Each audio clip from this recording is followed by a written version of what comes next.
The gathering storm, dividing the Union. The year was 1860, and a suffocating heat did more than wilt the cotton on the sprawling South Carolina plantation of Belle Reve. It seemed to bake the very sanity out of the air. Elias Thorne, a man whose lineage was as old as the state itself, wiped a bead of sweat from his brow. His wealth was measured in two things: land and the hundreds of enslaved men and women who worked it. He had always seen himself as a benevolent master, upholding a necessary institution that others, those Yankee abolitionists, simply did not understand. Yet, even in the heart of the Confederacy, the ground was shifting. The election of Abraham Lincoln, a man whose very name was anathema to the Southern way of life, had ignited a firestorm. Elias stood in his study, a massive room lined with leather-bound books, listening to the furious rhetoric pouring from the Charleston newspapers.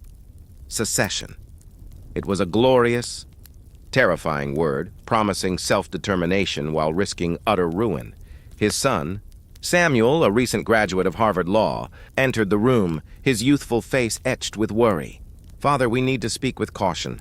The Northern response will not be merely a polite disagreement. They will call it treason." Elias scoffed, gripping a heavy ledger. "Treason? We are defending the rights granted to us by the very Constitution they now seek to twist. Our economy, our society, it is built on this foundation, Samuel. They want to tear it down and leave us destitute. We must protect our homes." Samuel looked away, his conscience a battlefield. His years in the North had exposed him to ideas that challenged everything he had been raised to believe. He saw the inherent moral contradiction in calling himself a defender of liberty while simultaneously owning another man. He couldn't voice this fully to his father, not yet, but the rift between them was now a chasm. Meanwhile, a mile away, in a small, cramped cabin, a woman named Martha listened to the subtle, almost imperceptible signs of change. Martha was a house servant, a seamstress of quiet dignity, whose husband, Ben, was a skilled blacksmith. They had labored their entire lives with one dream: freedom for their young son, Joseph. They listened to the whispers carried by the wind and the hushed conversations of the white children they served. The word war meant nothing to a child, but to Martha it sounded like the breaking of chains. One evening, Ben stood at their cabin door, silhouetted against the sinking sun. "They are drilling in town, Martha. Men who were neighbors last week are now soldiers. The white men are going to fight over us. I don't know what will happen, but this fire, it will melt the chains or it will forge them stronger." Martha took his hand, her gaze resolute. "If the Union is dividing, then maybe there is a seam for us to slip through. We must be ready, Ben. When the storm truly breaks, we run toward the lightning." As December arrived, South Carolina formally declared its secession. Elias Thorne felt a surge of patriotic pride mixed with cold dread. The die was cast. He watched his son, Samuel, suit up in the gray uniform of the Confederacy, a uniform the young man wore with a profound sense of duty to his home, despite the gnawing doubt in his soul. In the distance, a column of smoke began to rise over Fort Sumter, and the first shots of the conflict that would pit brother against brother and freedom against ownership officially began. The Union was broken. The storm had finally arrived, the bloody road to Gettysburg. The air was thick with the dust of 10,000 marching feet and the stench of unwashed humanity, sweat, and fear. Sergeant Samuel Thorne, his gray Confederate uniform now faded and patched, had long since lost the soft edges of his Harvard youth. The idealism that had led him to join his state's defense had been ground down by 2 years of brutal, inconclusive fighting. Now, in the blazing heat of late June 1863, his regiment, part of General Lee's Army of Northern Virginia, was pushing deep into Pennsylvania, a shocking, audacious invasion. The campaign was meant to break the North's will, to force peace on Southern terms. But for Samuel, it was just an endless march. He thought constantly of his father back at Belle Reve and the letter he'd received months ago mentioning the Union gunboats threatening the coast. The war he was fighting to protect their way of life seemed instead to be destroying it. The skirmishes began as they crossed the border. Small, vicious fights for crossroads and bridges? One morning, near a place called Cashtown, a federal scout unit ambushed Samuel's company. The fight was quick, horrifying, and left the lieutenant dead, a gaping wound where his shoulder should have been. Samuel, suddenly in command, felt the familiar surge of adrenaline and revulsion. He ordered a swift, brutal counterattack that drove the Yankees off. But the cost was 2 of his own men, boys he had shared a tent with.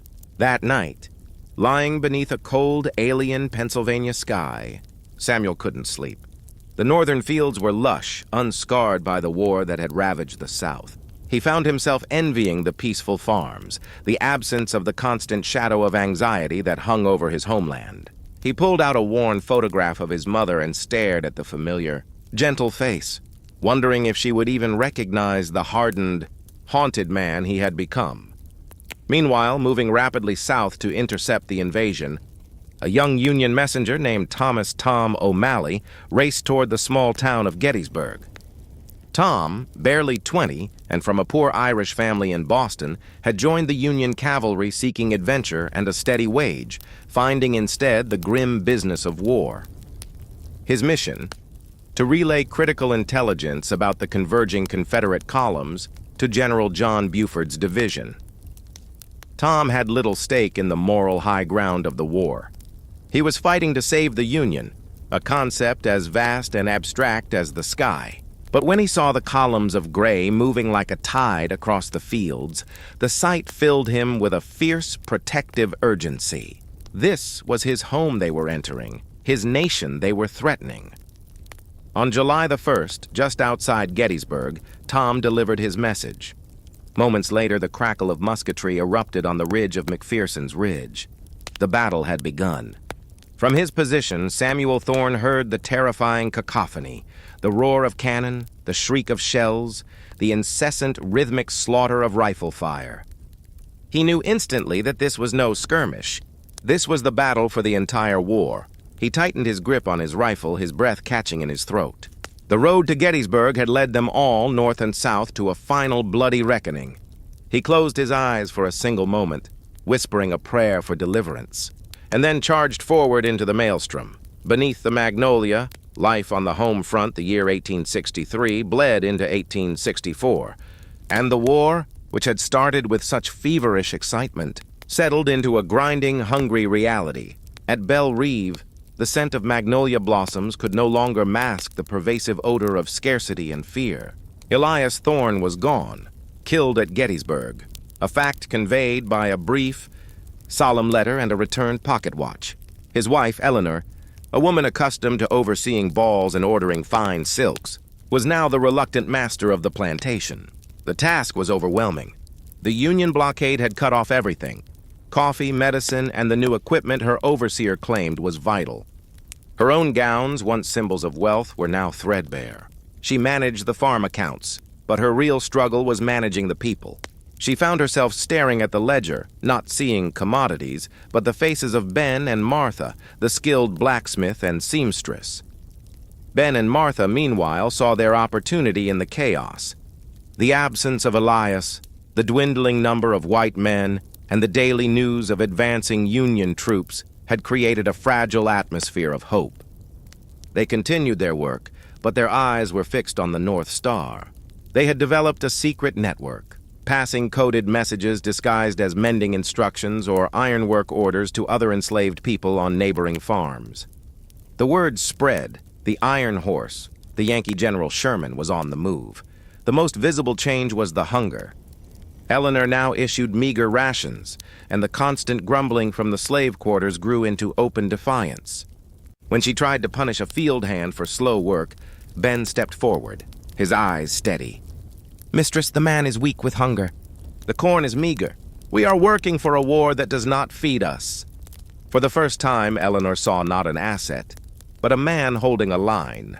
She backed down, a silent acknowledgement of her diminishing control. Far north in Boston, Massachusetts, Thomas O'Malley's sister, Clara, worked 6 days a week in a garment factory that churned out Union uniforms. The work was endless, monotonous, and poorly paid. But she was earning a wage she had never known before the war, money to help support her widowed mother. For Clara, the war was fought through her needle. Each stitch was a tiny act of patriotism, a link to her brother Tom, now somewhere deep in Virginia. The northern home front, while spared the destruction of battle, was gripped by its own anxieties. Casualty lists in the newspapers were scanned with trembling hands. One day, a list bore a familiar name, a neighbor's son. The factory floor fell silent, the rhythmic clatter of the machines ceasing for a single awful minute. Despite the grief, the North was booming. Factories were busy, and the demand for war materials kept the economy churning. But the political divide remained sharp.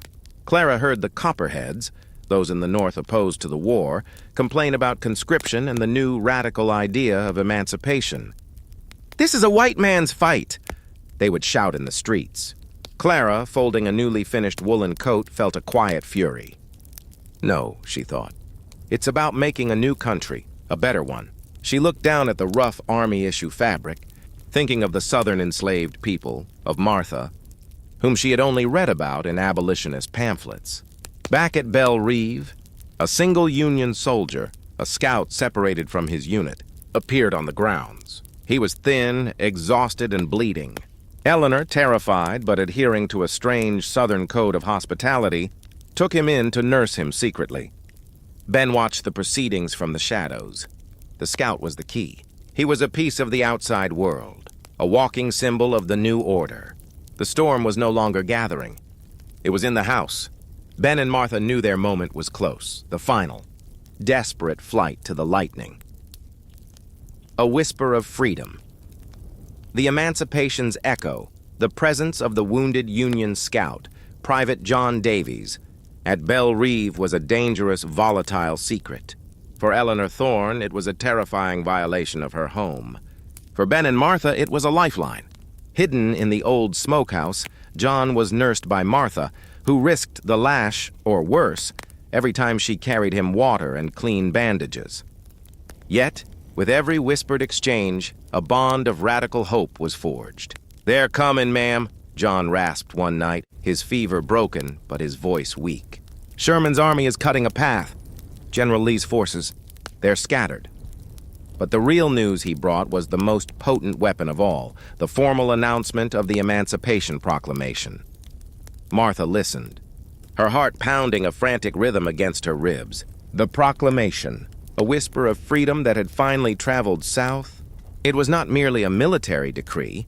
It was a promise, a celestial sign that the world they knew was ending. It meant that their flight would not be just an escape from a master, but a journey to a nation that recognized their humanity. She found Ben late that night in the blacksmith shop, hammering a horseshoe by the dim light of the coals. "Ben," she breathed, pulling him away from the anvil. "The Yankees say we are free. They say Lincoln signed the paper." Ben dropped his hammer. The clang of metal against earth was muffled, but the sound of the word free exploded in the quiet darkness. He stood immobile, tears tracing tracks through the soot on his cheeks. "After all the years, for Joseph," he murmured, speaking the name of their young son who represented their entire future.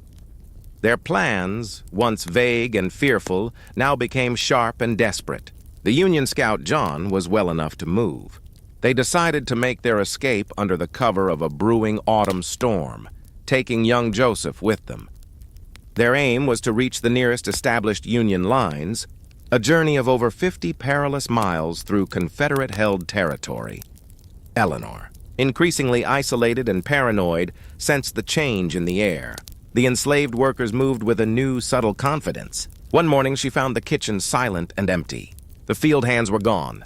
The revolution was not a distant battle. It was happening on her doorstep.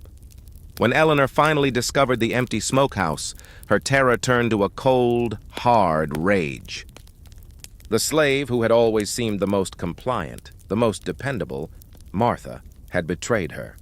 She immediately sent the remaining overseer, a crippled veteran named Jed, to raise the alarm in town.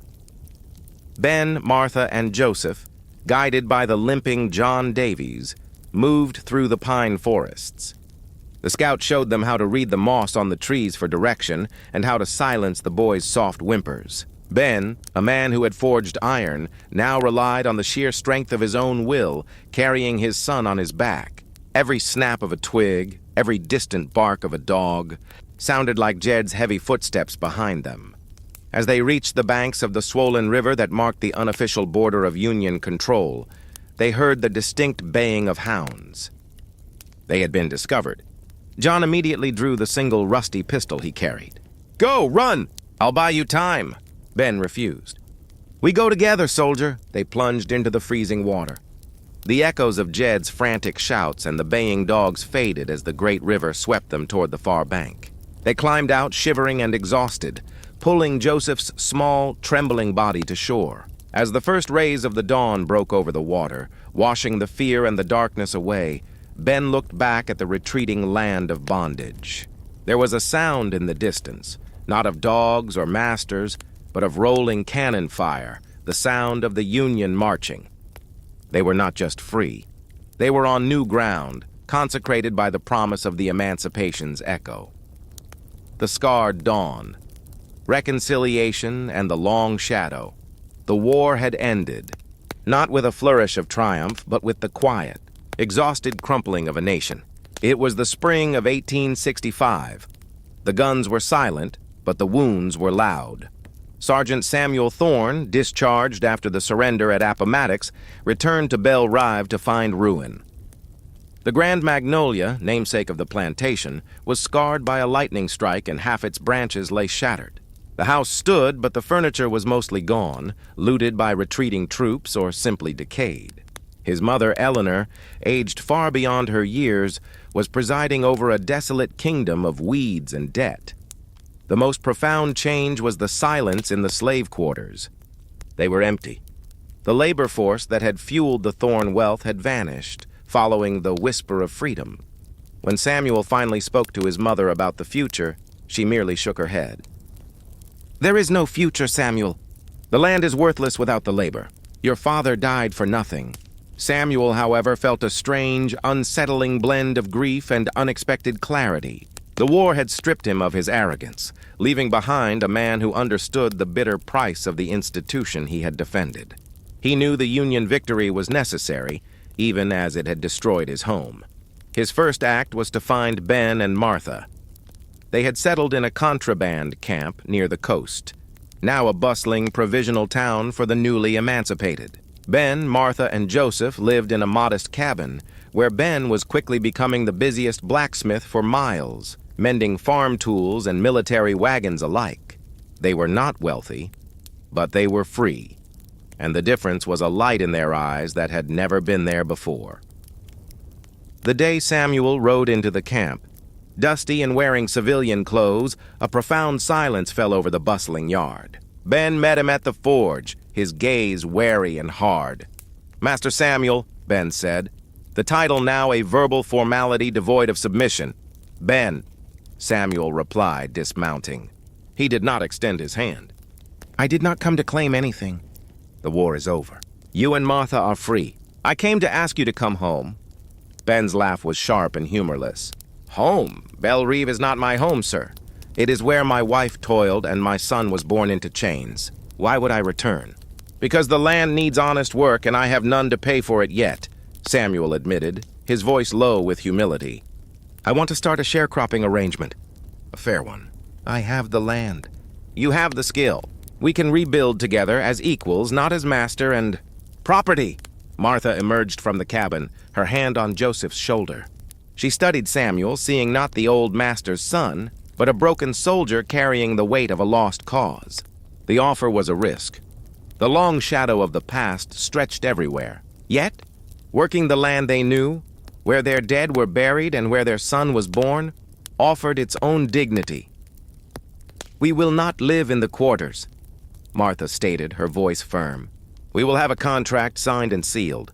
We work for ourselves and a share of the crop, and Joseph goes to the new school in town." Samuel nodded, feeling a lightness he hadn't experienced since before the first shots were fired.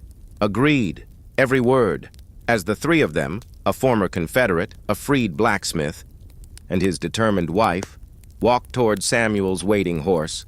The sun rose, painting the ruined landscape with a fierce, blinding orange. It was a scarred dawn, a painful, uncertain beginning to a nation's long road toward reconciliation, forged not by politicians, but by the shared, hard necessity of rebuilding on broken ground. The Union was saved, but the American heart was only just starting to heal.